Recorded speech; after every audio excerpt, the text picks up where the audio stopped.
Hello, everyone. Thank you, Jen, for that introduction. My name is Ana Leombella, and this evening I'm here to talk to you about exercise, the importance of exercise for cancer recovery and cancer prevention.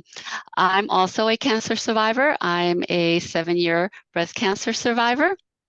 I moved throughout my diagnosis and my treatment. I was always dancing or doing something. I never just lay there and did anything. So my question for you, I started off with a question.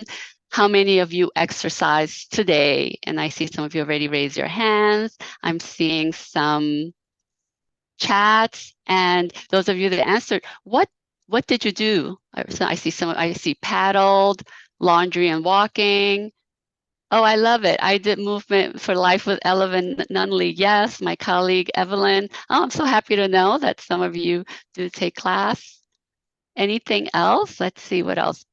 Pickleball, walking. Yes, walking. Yard work. Walking and leg strength. Yes. So whether you're doing cardio aerobic exercise, right? Cardio or aerobic, where you're getting your heart rate up, where you are working your heart, you're working their lungs.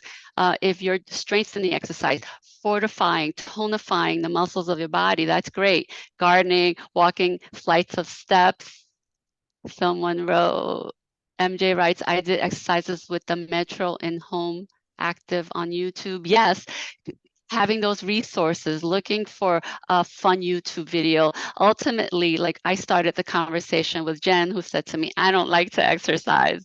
And I'm like, finding something you like to do, right? We all have this image of our heads that we're in this boot camp and it's calisthenics and you have to do 100 jumping jacks, 100 sit-ups, and that's not true. You don't need to do that to glean the benefits of exercise. So I have a brief PowerPoint for you, and then I'm going to go into some movement. And don't worry, it'll be gentle. I know it's the end of the day, so stay tuned.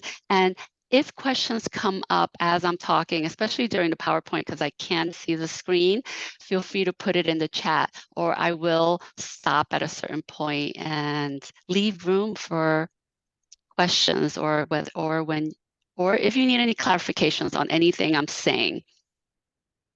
So before I get started, any questions so far? Thumbs up if we're good to go. And I see those of you on the screen look like you're sitting. Where you're sitting right away, right? Because we're talking about movement, we're talking about exercise. Simply sitting in a good posture is going to help you. Yes, I see some people already, straightening up through that spine. If you're sitting, really feel the bottom of your pelvis. Your bottom of the pelvis, there's some bony landmarks called sit bones. Think of your sit bones, the bottom of the pelvis, like feet. Press those sit bones into the seat of your chair, and hopefully your feet can reach the floor. It's important that you feel the soles of your feet on the floor, so you're feeling grounded. You can take that energy from the earth up through the legs, even when you're sitting. So take a moment to do that. And those of you sitting already, maybe go ahead, lean on one sit bone and then the other. So I should see that reflected in the upper body.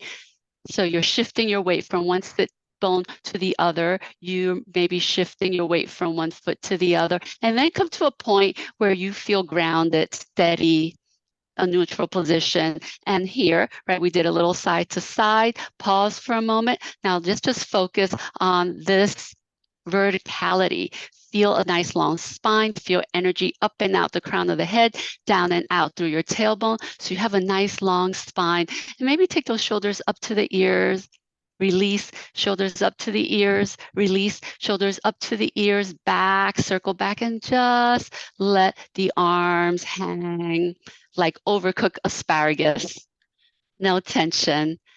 And hopefully in this relaxed, seated position, you're ready to hear my little presentation. So here I go. I'm going to take a moment to share my screen.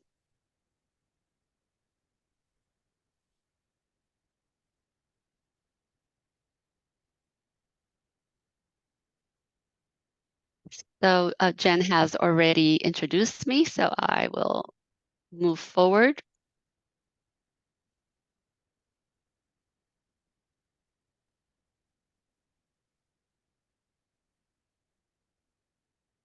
Research has shown that poor diet and not being active are key factors that can increase a person's cancer risk. The evidence for this is strong. The World Cancer Research Fund estimates that at least 18% of all cancers diagnosed in the United States are due to weight, physical inactivity, alcohol consumption, and or poor nutrition. And so they can be prevented because we know we can do something about our weight. We can do something about our physical activity. We can say no to that third martini, right? And we certainly can choose what we eat, what we put in our body.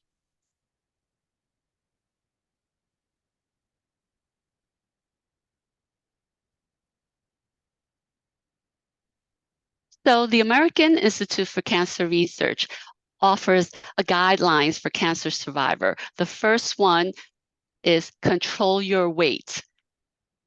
Staying at a healthy weight is important to reduce the risk of cancer and other chronic diseases such as heart disease and diabetes, also respiratory illnesses, and all these other chronic illnesses that we see listed on these slides. Thyroid, breast cancer, liver, issues with the gallbladder, the upper stomach, the pancreas, the colon, the rectum, the ovaries, endometrium, which is cancer in the tissue of the lining of the uterus, the kidneys, multiple myeloma, cancer of the blood cells, cancer of the esophagus, cancer in the tissue covering the brain and spinal cord, all these different cancers are associated with being overweight.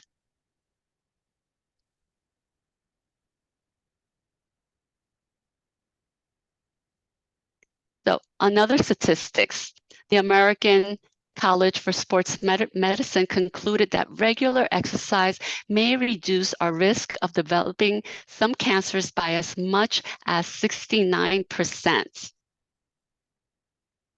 Right? If that's not a reason why you should exercise, I don't know what is. What more do we need to know?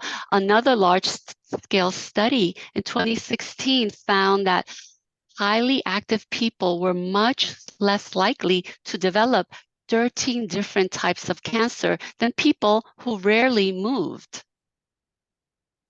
We know that exercise helps to fight cancer by changing the inner workings of certain immune cells in our bodies.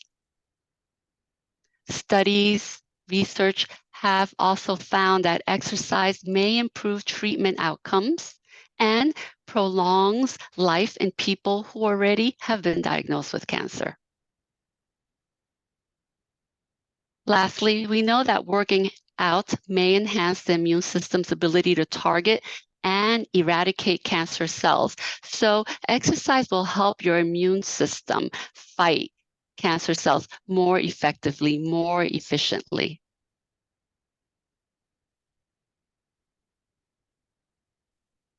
Because one of the guidelines from the American Cancer Center is to maintain a healthy weight, you may be asking yourself, what is healthy weight, right? One way, certainly your doctor may certainly tell you, but another way you can determine this is to take a look at the body mass index, otherwise known as the BMI that you see here in the slide. And that's a score based on the relationship between your height and weight. Don't fret.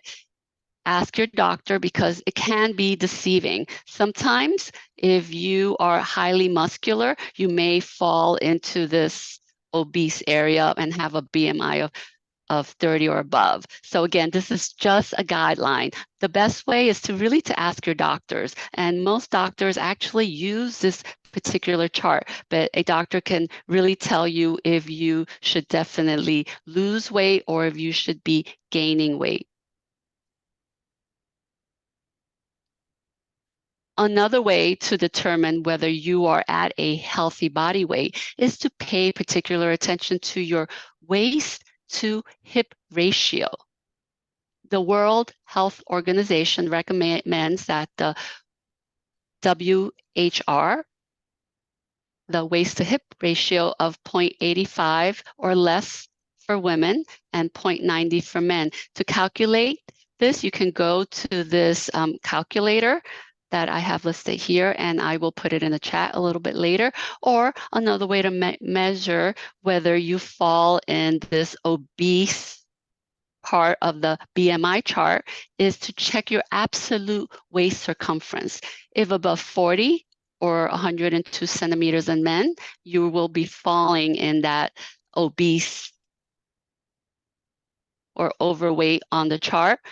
For women, 35 inches or 88 centimeters in women.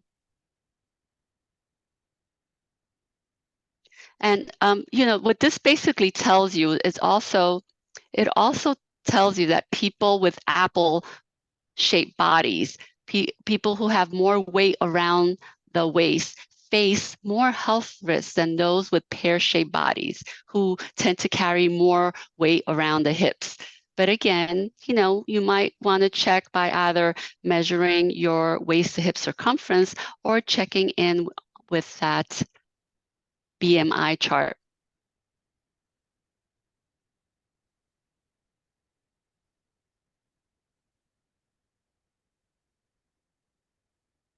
So, as you know, watching how much you eat will help you control your weight.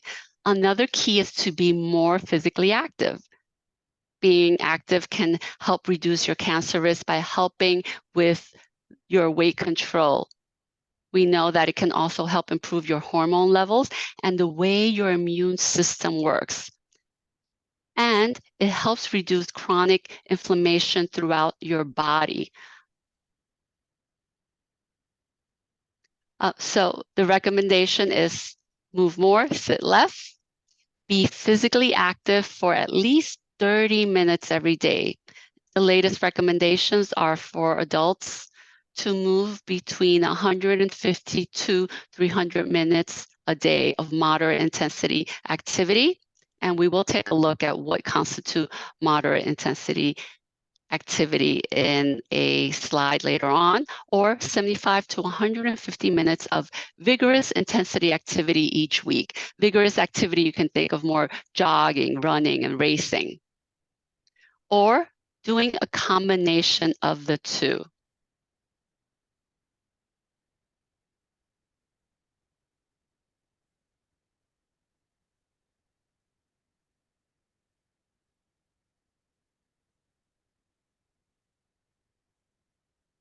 Why is exercise important in cancer recovery and prevention?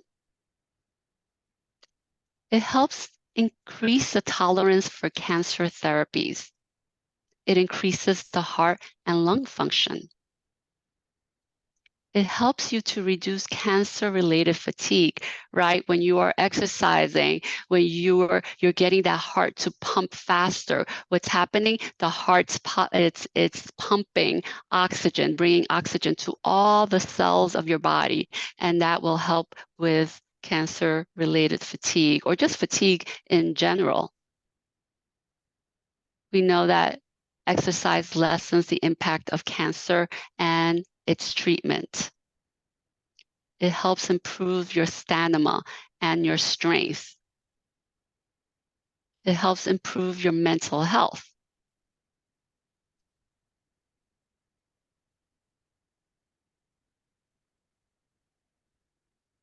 Research studies support all these claims. One study in particular noted that aerobic exercise helps survivorships with indicators that it helps cancer prevention for people with high risk factors. We know that aerobic exercise can change the quality of life. It relieves post-treatment fatigue and shows reversal of depression. And this was a study from 2006.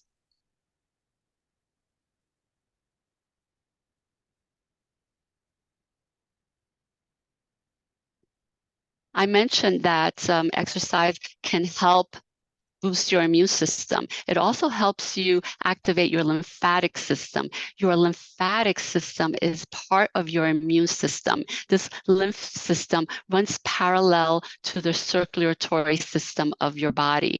Um, we know that exercise helps drain the lymph out of affected area and back into the bloodstream. One of the side effects of cancer treatment is lymphedema. Lymphedema is the swelling of the extremities, the hands, the arms, the legs. Some of you may have experienced it. I hope many of you haven't, but if you have, that's when the lymph pools in the extremity and it makes it quite uncomfortable to move arms, legs, and so forth. However, we know that exercise, any sort of movement of muscles and the joints, can act as a pump to increase the rate of the lymphatic flow of the body up to 15 times above the resting rate. In other words, if you're not moving, the lymph is pretty much always moving in the body, but why we might want to get it to move a little faster, because if it's moving a little faster, this lymphatic system works to remove pathogens, bacteria, any infected cells from the body and helps just drain it out of the body.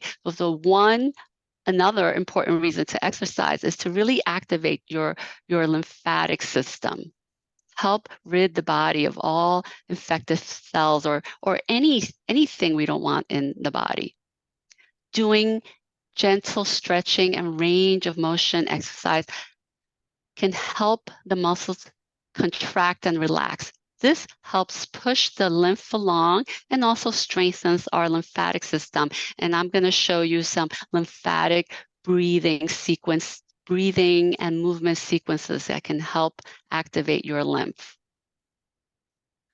Some quick examples includes just simply making a fist and extending the fingers, or doing wrist curls, and feel free to do that, right? You can do that as you're listening to me. You can squeeze your fist, open the hands, gently curl your wrists in one direction, curl your wrist in the opposite direction. How about some gentle punches? How about imagine punching the screen, one arm and then the other.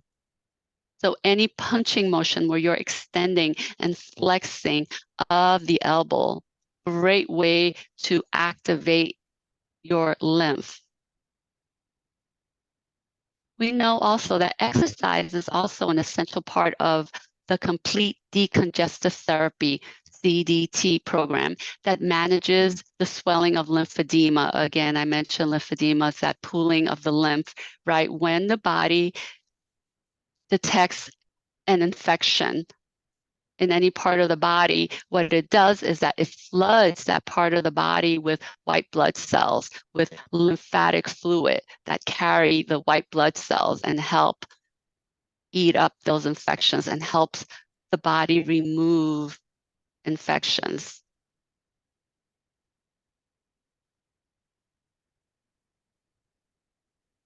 Here on this slide, we see the direction of the lymph. It tends to move in towards the center of the body.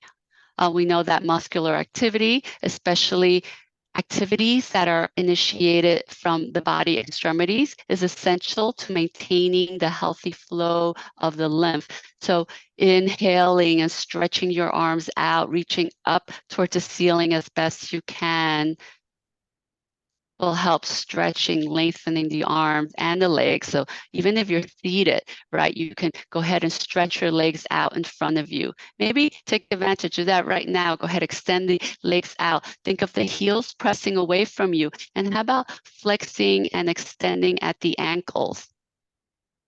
Or circling your ankles in one direction, circle your ankles in the opposite direction. This is important because the ends of the lymphatic vessels are extremely narrow, and any pumping action of the surrounding tissue helps squeeze the fluid into and along these lymphatic channels of the body.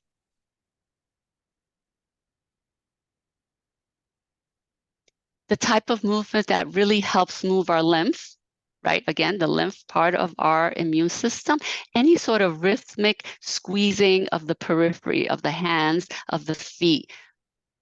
This activates what's known as the tissue pump in the body because unlike the blood has the heart, right? The heart pumps and helps circulate the blood throughout the body. The lymph doesn't quite have a pump. In order to get that lymphatic fluid circulating throughout our muscles and tissues and organs of the body, we need to move. We need to move specifically our hands and our legs. Particularly great for moving the lymph are large stretching movements that might help if you're actually suffering from lymphedema or any swelling.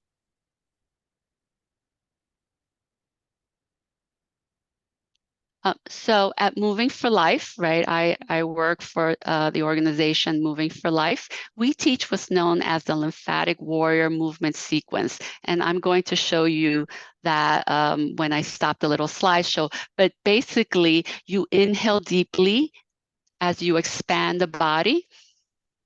Exhale, you come into a small ball shape. In this small ball shape position you've created with your body, you take a nice deep inhale. Here you hold your breath. You're in a small shape, you've taken an inhale, you're holding the breath. This builds up inter-abdominal pressure. It builds up pressure in the body. Then you exhale, ha, and explode into a big X. You can either come into a big X or you can come into that yoga warrior pose.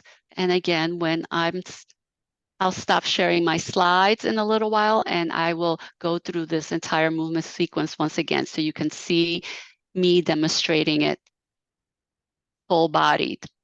And then right there in a warrior two, you can always shrug your shoulders, roll them up, back and down, or forward. But feel free, of course, even seated to go ahead and try that. Why not get a little movement in while you're listening? So we know movement wakes up your body, and there are many forms of movements out there to choose from, and you all know them. I know I saw your happy feet sheet there. Many were listed. These are more exercise focused, but certainly housework, gardening, yard work also count.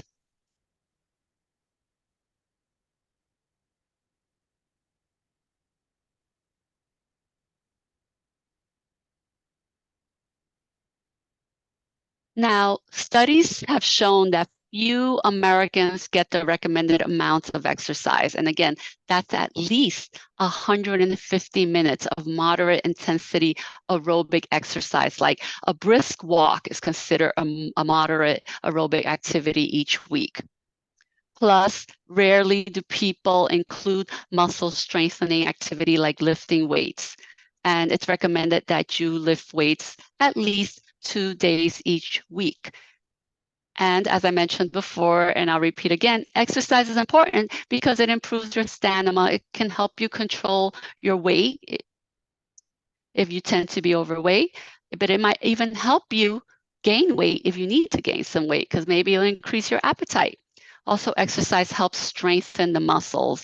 It helps tone your body. It offers long-term health benefits that include a reduced risk for heart disease, diabetes, cancers, respiratory disease, and a myriad of other diseases that I showed you in a previous slide. And last but not least, exercise can help improve your appearance and your mood, and it boosts your energy. It improves your mood. Why? When you exercise, there's a surge of some happy hormones like serotonin and endorphins that make you feel good. In fact, often we say we can use movement as medicine because sometimes these hormones dull the pain that we may be feeling in our bodies, believe it or not. These hormones that are activated when we're exercise also almost act like a morphine and help reduce pain. And I'm not making it up. It's actually studies that are saying this. So we know diet and exercise go hand in hand. And I'm sure many of you have heard many of these guidelines from the American Institute of Cancer Research. These are the guidelines for cancer survivors. I'm just going to list 5 of the top ones. Eat more of a variety of vegetables, fruits, whole grains, and legumes such as beans. Limit the consumption of salty foods and foods processed with salt. Avoid sugary drinks, especially sugar. Sugar increases the inflammatory response in your body. It's also recommended that you limit the consumption of energy-dense foods. So those foods that are processed with a lot of sugar, low in fiber, or high in fat. Limit the consumption of red meats such as beef, pork, and lamb.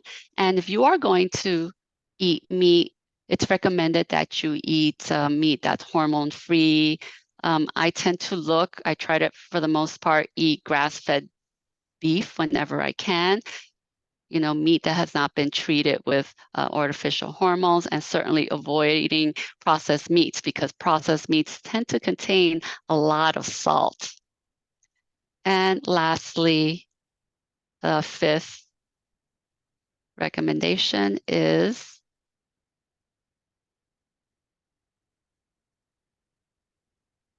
if you choose to drink at all, to limit alcoholic drinks to 2 for men and 1 for women a day.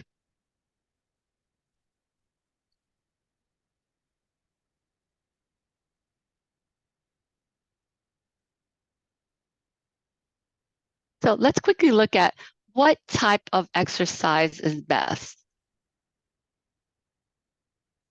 You want to find an activity that helps you manage your weight, that will help strengthen and tonify your muscles, that helps you increase the range of motion, your flexibility, specifically in the joints, in your shoulder joints, in the hip joints, throughout the spine, right? We have 230 joints in the body.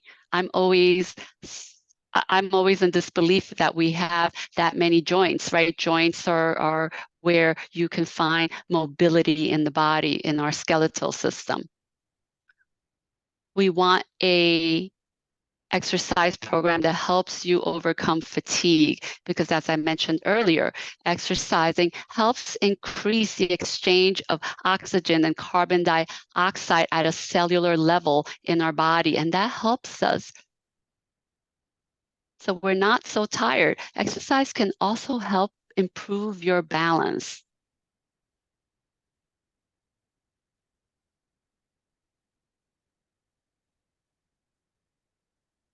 So many exercise programs can help you address some of the physiological issues associated with cancer and other chronic illness.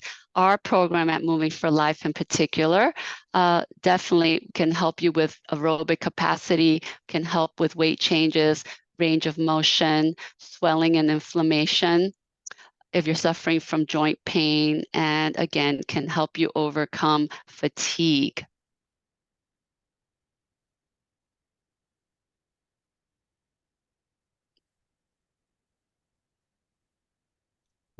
Some of the movements in our program help meet the following goals: aerobic conditioning. We use upbeat, rhythmic movement. Some examples: walking, swimming motion, biking, housework would include that would constitute an aerobic conditioning. Increase range of motion, this idea of moving in all directions, not just forward and back, not just up and down, side to side, but those in between diagonals as well, using spirals, And that can be an example is swinging your arms and legs. You can swing them forward and back. You can swing them side to side. You can swing your arms in a figure eight. All these movements will help increase the range of motion in your joints. Another fitness goal, good posture, good alignment of your skeletal and muscular system to avoid joint stress. And just like we started, right, when I started this presentation, and I asked everyone to sit up nice and tall, to be sure to ground their feet into the earth. And now if you were standing, we could also talk about grounding through the feet, lengthening up through the bones of the legs, lengthening up through the spine, having your head over your shoulders, the shoulders over your hips over your knees, over your ankles.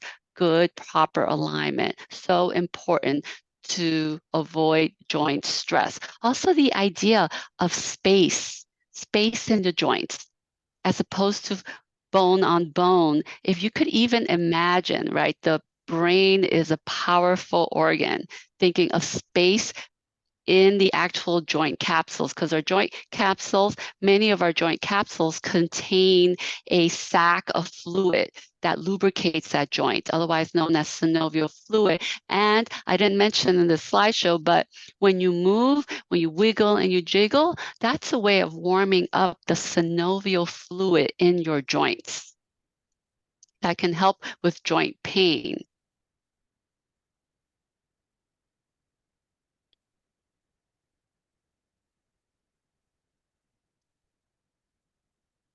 Moving on to my next slide, I promised I would give you examples of moderate and vigorous intensity activities.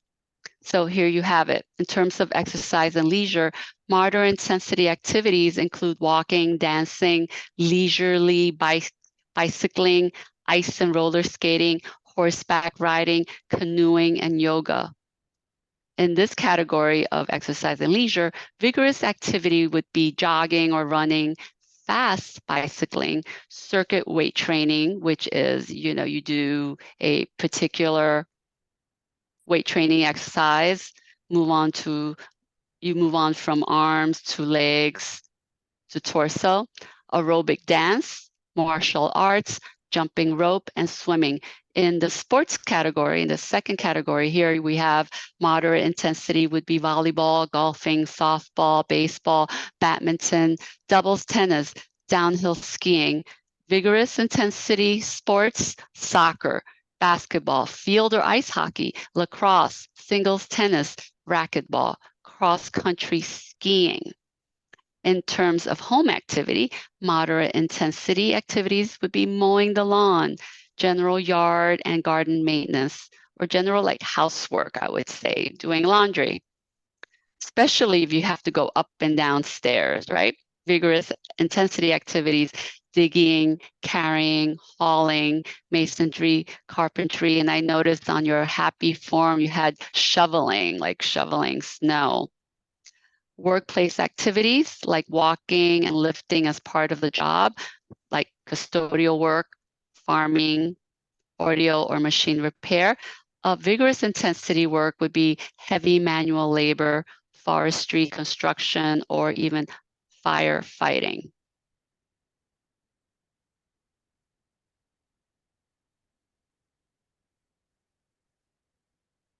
Here I wanted to make a mention on COVID in relationship to cancer and to heart disease. Heart disease is still the leading cause of death, while cancer comes in second.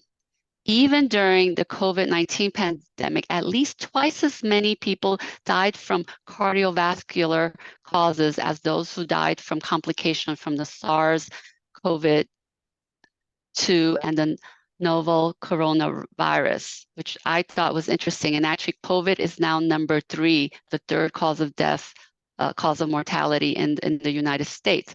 So heart healthy habits are very similar to the anti-cancer habits. So here I'm listing the American Heart Association that recommends the following life simple 7. 1, stop smoking. 2, eat better. 3, be active. 4, lose weight. 5, manage your blood pressure, control your cholesterol, reduce your blood sugar.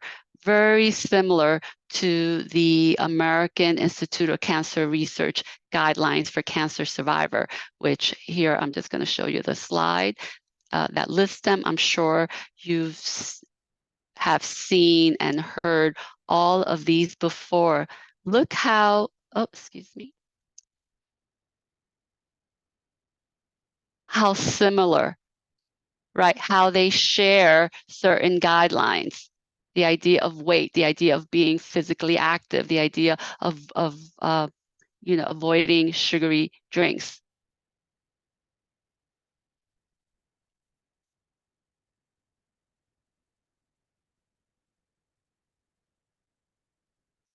So what I want to end with this, move your body. We know that habitual holding patterns in the body can cause pain, whether joint or muscle pain.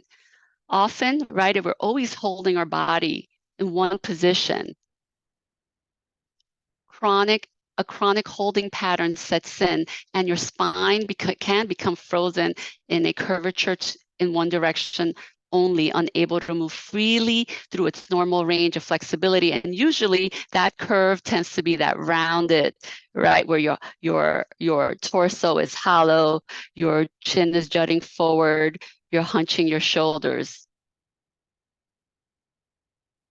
So it's important to look for a dynamic balancing of the spine through freeing the movement potential rather through the imposition of any external image of correct alignment. In other words, yes, good posture is important, but I want to leave with you with this idea of dynamic movement where there's energy flowing throughout the body, throughout the skeletal system.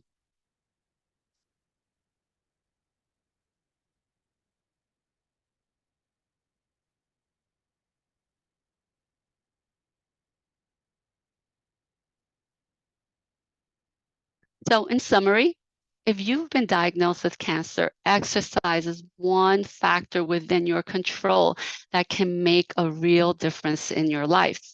Exercise is part of a healthy lifestyle. It increases your energy level. It helps to burn more calories to maintain a healthy weight. It activates your lymphatic system, which boosts your immune system, and it increases your feelings of well-being. Bottom line, exercise improves your long-term survival. And as we know, exercise is part of a healthy lifestyle that includes nutritious food, also drinking water. I didn't mention in the slide, but drinking water is also really important. Getting adequate sleep and having a positive outlook. So I want to invite all of you to join me whenever you can. Come and join me for a Moving for Life class. If you have any questions, there's my email. I'm going to stop sharing. I'm going to, any other quick questions before I move to, I mentioned several times that one of the benefits of exercising, it can boost your immune system. It makes your immune system stronger. I mentioned this lymphatic warrior phrase, and I'll also show you a lymphatic drainage. I think even if I just leave you with that activity, it'll benefit anyone. So everyone, you inhale, think of growing the body in all directions in space. And exhale, think of shrinking the body. And if for whatever reason your arms or your legs are compromised, right, for whatever reason, you've had surgery, you've had an injury, you've had reconstructive surgery, you can even do this seated.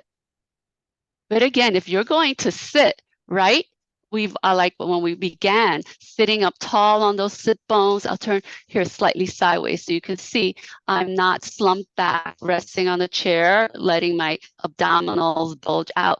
I'm engaging my core, lengthening. I'm feeling the energy from the floor up through my legs and up and out through my spine. Or maybe you just place the hand on your sternum and one on the belly And just take nice deep inhales and exhales, starting here. Then perhaps moving to inhale, growing. Maybe you start the upper body, growing and shrinking, moving your arms.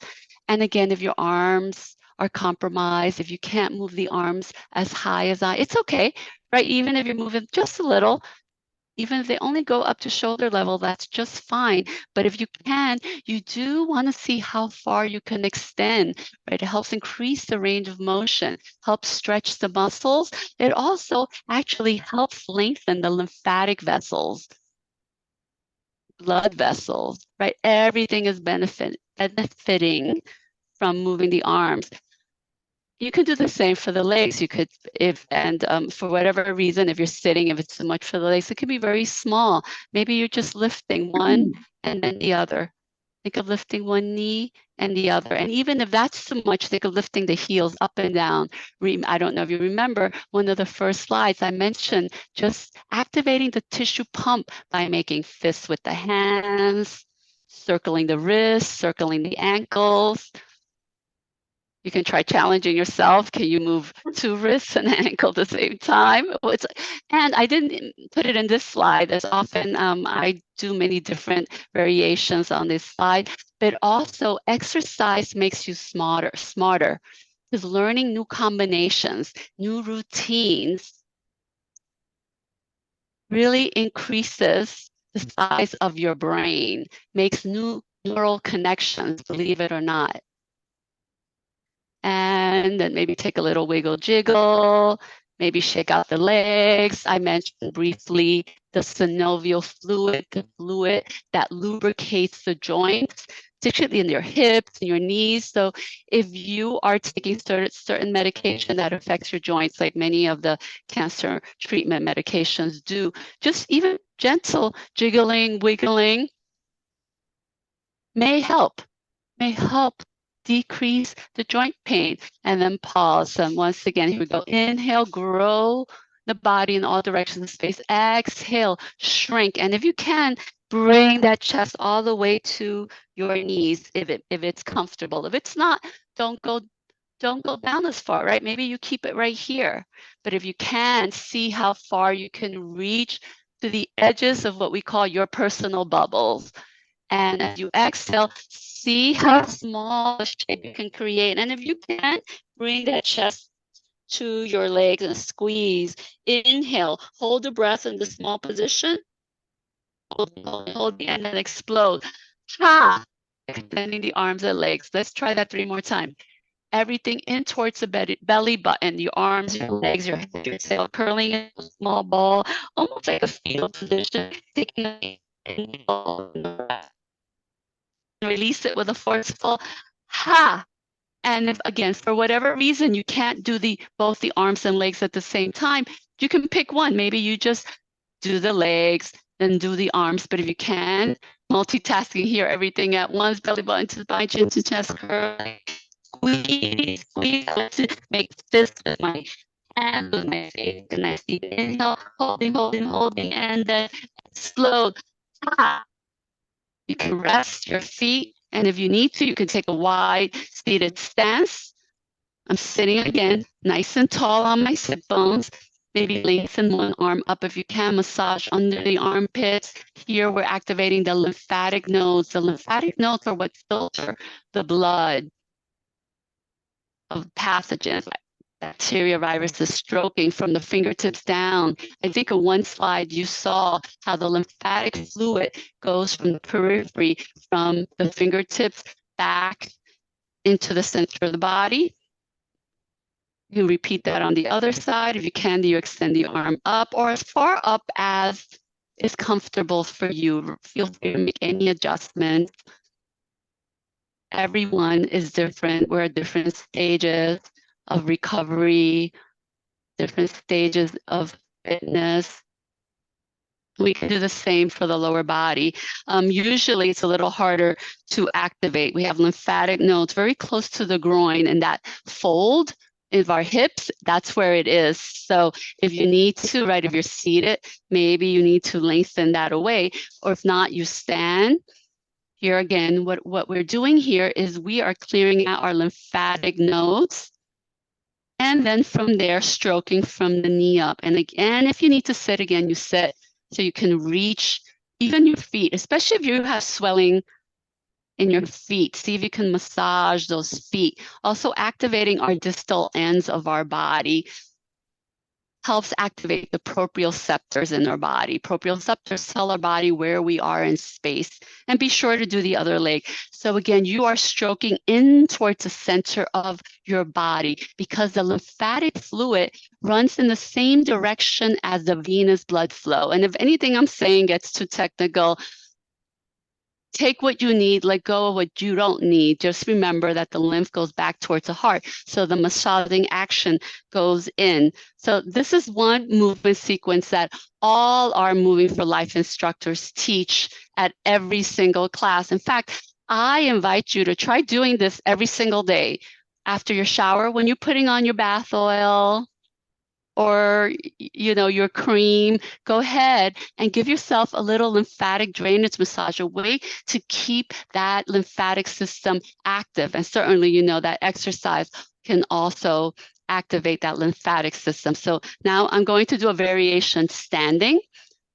So feel free to stand if you like. Again, we're going to inhale, grow, extend, exhale, shrink. One more, inhale, growing. This time I'm going to shrink. I'm going to shift my weight over to the right foot, balancing on my left toes for a moment. Inhale, holding, holding, holding. As I exhale, bring that leg forward. If you can, you bend that front knee. I'll turn sideways so you can see the positioning of my body. I'm bending the knee over ankle. If that's not comfortable, you keep that knee straight, extending the arms if you can, maybe shrugging the shoulders up and down, maybe rolling the shoulders back, maybe rolling the shoulders forward. Right here, and often in my classes, I'll say pause right here, turn the front palm up towards the ceiling, reach and lengthen through the front arm floats up towards the ceiling, back arm glides down the back leg, coming into a one of the yoga poses, restful warrior. Return to warrior two, closing the arms and legs. And if that was not comfortable, you could even do this on the chair, right, where you're holding here. Squeeze right here, give yourself a nice big hug. Again, anytime you're squeezing, contracting your muscles, guess what? You're activating that tissue pump. You're getting that lymphatic fluid flowing throughout the body. Drop the chin to the chest, draw that belly button to the spine. You're stretching out your back. Inhale, exhale. Pretend like you're taking off a tight t-shirt, reaching the arms up and out, letting the arms settle to your sides. And you can do a little shake out, shake out. So that was the standing variation. If I was doing a full Moving for Life class, I would repeat that sequence, having a different leg turning to the other side. But there you have it, like very simple movements that you could do every single day that can really benefit you. I see someone wrote about, I also trying lymphatic brushing before a shower. Yes, that's another way to activate the lymph. Yeah, shower, but again, you're doing it towards the heart. I sometimes do it too. And another even plus, there's a lot of beauty treatments that talk about the lymph on the face as well. Like you're moving the lymph down the neck. We have lymphatic nodes throughout the body. I showed you where you had concentration under the arms and then the groin, but it's found throughout the body. So I'm going to leave you with those, that movement sequence. So 2 ideas: inhale, growing, exhale, shrinking. And when you want to activate the lymph, you do the opposite. You come into a small shape, and in the small shape, you take an inhale. And if you do it, notice that there's pressure in the body, right? If you're in a small shape and you take a deep breath and then explode, that's a powerful way to activate the lymph. So if you remember nothing at all, I hope at least you'll remember this idea of how do I activate my immune system with just breathing, or fists, circling the wrists, circling the ankles, squeezing the body, expanding the body. So I'm going to stop here. I will